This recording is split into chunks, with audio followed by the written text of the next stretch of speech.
नमस्कार मैत्रिणींनो, श्री स्वामी समर्थ. स्वागत आहे तुमचं माझ्या अस्पिरंट मॉम ऑफ श्रीमो या यूट्यूब चॅनलवर. तर एका हातात संसाराची जबाबदारी आणि दुसऱ्या हातात स्वप्नांची पुस्तकं, अशीच काहीशी असते आपल्या सगळ्यांची धडपड, बरोबर ना? तर आजही नेहमीप्रमाणे माझं सकाळचं प्लॅनिंग थोडंसं विस्कळीतच झालं.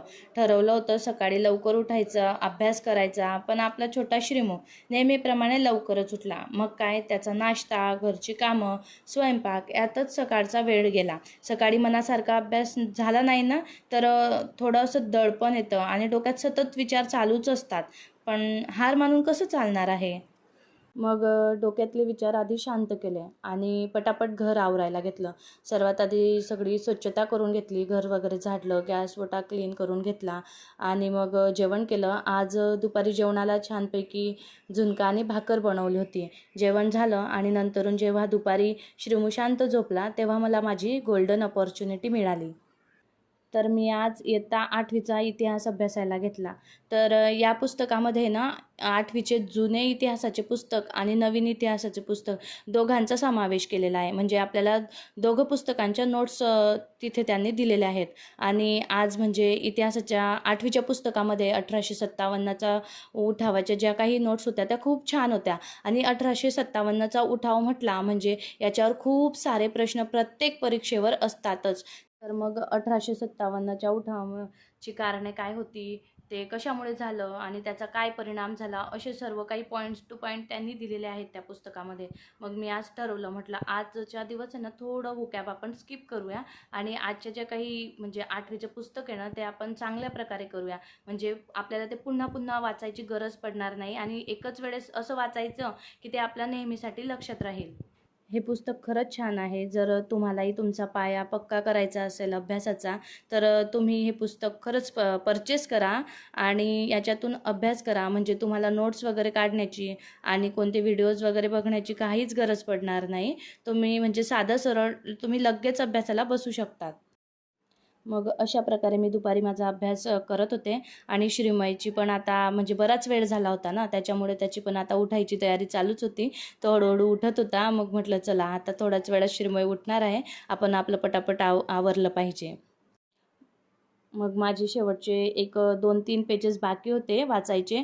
मग तोपर्यंत श्रीमय उठून गेला. मग मी त्याच्यासोबत थोडं मध्ये-मध्ये गप्पा गोष्टी करत, "तुला बाहेर नेते, असं करू आपण, खेळू, हे ते." असं गप्पा गोष्टी करत-करत माझे जे काही 2-3 पेजेस होते ते पण कंप्लीट करून घेतले. त्यानंतरून मी माझी पुस्तकं वगैरे सर्व आवरून घेतलं. श्रीमयची छान तयारी करून दिली आणि त्याला त्याच्या मित्रांसोबत खेळायला खाली घेऊन गेली. अभ्यास झाल्यानंतरून थोडा वेळ मुलालाही द्यावा लागतोच. श्रीमयला खाली खेळायला घेऊन गेले. तिथं श्रीमय आणि त्याचे मित्र पण छान माती-माती हे ते असं खेळत होते. कसं असतं ना मुलांना फ्रेश हवेची खूप गरज असते आणि त्यांच्या बरोबरीचे त्यांचे मित्र, त्यांच्यामध्ये त्यांचा टाईम जाणं हे खूप महत्त्वाचं असतं. त्याने त्यांचा माइंड फ्रेश होत असतो आणि म्हणजे ते नवीन-नवीन गोष्टी ना शिकत असतात. नंतर श्रीमयच्या पप्पांनी थोडा भाजी बाजार म्हणजे भाजीपाला वगैरे ते आणून दिलं होतं. ते सर्व काढून घेतलं आणि रात्रीच्या जेवणाची तयारी सुरू केली. सगळी कामं आटोपली, जेवण झालं आणि श्रीमू झोपल्यानंतर सुरू झाला माझा रात्रीच्या अभ्यासाचा वेळ. रात्री डोकं शांत असतं म्हणून मी रात्री ना म्हणजे गणिताचा सराव करत असते. तर आपण दिवसातून 1 तास तरी किमान गणिताला दिलंच पाहिजे आणि आपण जर डेली प्रॅक्टिस केली ना मॅथची, तर आपलं जे ॲक्युरेसी वाढत असते मॅथ सॉल्व्ह करण्याची आणि आपल्याला स्पीड पण येत असतो.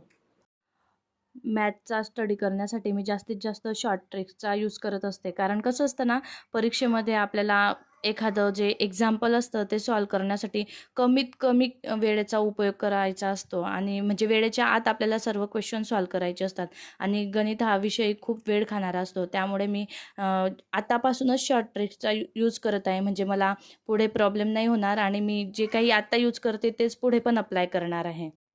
फॉर्म्युल्यांचं कसं असतं ना, आपण फॉर्म्युले पाठ करतो, पण एखाद्या वेळेस ह्या एक्झाम्पलमध्ये हाच फॉर्म्युला लागू होणार आहे किंवा मग एखाद्या वेळेस आपण काहीतरी त्याची व्हॅल्यू विसरून जातो किंवा काही होतं, त्याच्यामुळे आपण मग तो फॉर्म्युला यूज नाही करू शकत आणि फॉर्म्युलांचं कसं असतं, थोडं इकडं-तिकडं झालं ना, की लगेच आपलं पूर्ण सम जे असतं ना, ते चुकत असतं.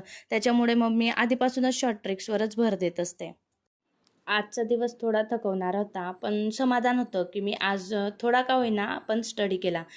तर मग तुम्ही पण सुरुवात केली का तुमच्या अभ्यासाला? जर केली असेल तर नक्की मला कमेंट करून सांगा. व्हिडिओ आवडला असेल तर लाईक करा, शेअर करा आणि सबस्क्राईब करायला विसरू नका. थँक्यू.